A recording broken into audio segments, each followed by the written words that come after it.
Assalamualaikum warahmatullahi wabarakatuh. Apa kabar anak ibu semua? Semoga kita masih dalam keadaan sehat. Di pertemuan ketiga kita kali ini, kita akan membahas tentang upaya meningkatkan kerjasama di antara negara-negara ASEAN. Baiklah anak ibu, sebelum kita memulai pelajaran, marilah sama-sama kita membaca basmalah dan doa belajar. Berdoa dimulai. Berdoa selesai. Silahkan buka bukumu halaman 55. Di pertemuan minggu lalu, kita sudah membahas tentang interaksi antar negara-negara ASEAN. Sekarang kita lanjut upaya meningkatkan kerjasama antar negara ASEAN. Dalam meningkatkan kerjasama antar negara-negara ASEAN, negara tersebut membentuk 3 pilar ASEAN, yaitu kerjasama di bidang politik keamanan, ekonomi, dan sosial budaya.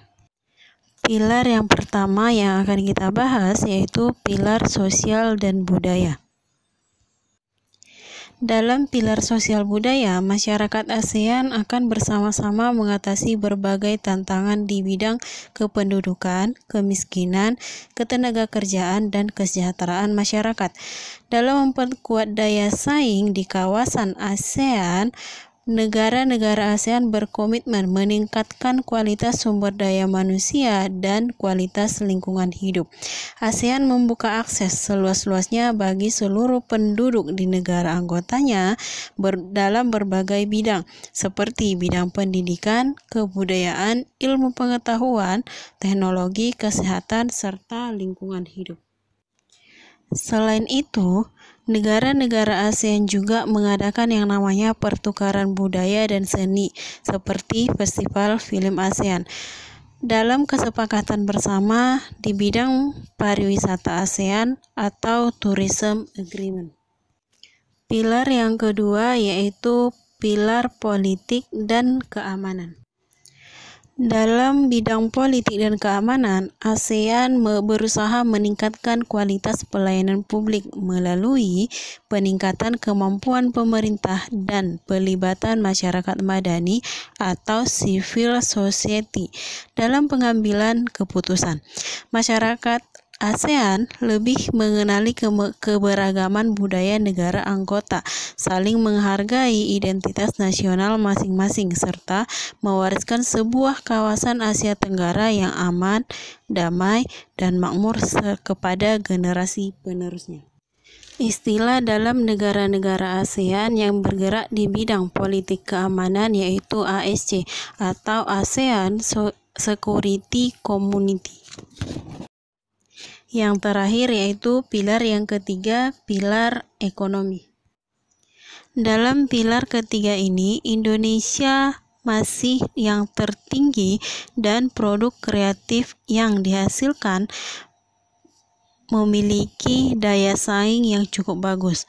Dalam pilar ini, Indonesia mendirikan yang namanya koperasi yang dijadikan sebagai suatu program yang menarik karena sektor menengah ke bawah adalah salah satu komponen penunjang ekonomi. Seperti yang anak-anak ibu ketahui, tujuan utama daripada koperasi adalah untuk mensejahterakan anggota pada khususnya dan masyarakat pada umumnya, serta ikut membangun tatanan perekonomian nasional dalam rangka mewujudkan masyarakat yang maju, adil, dan makmur berdasarkan Pancasila dan Undang-Undang Dasar 1945. Jadi, anak ibu, kamu sebagai penerus bangsa, kamu harus melangkah lebih jauh lagi dengan pembenahan tiap-tiap pilar.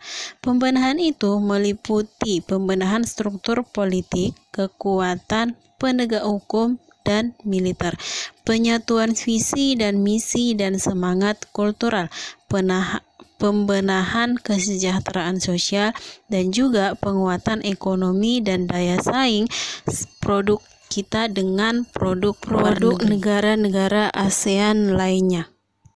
Baiklah anak ibu, sampai di sini materi kita hari ini. Marilah sama-sama kita melafazkan hamdalah.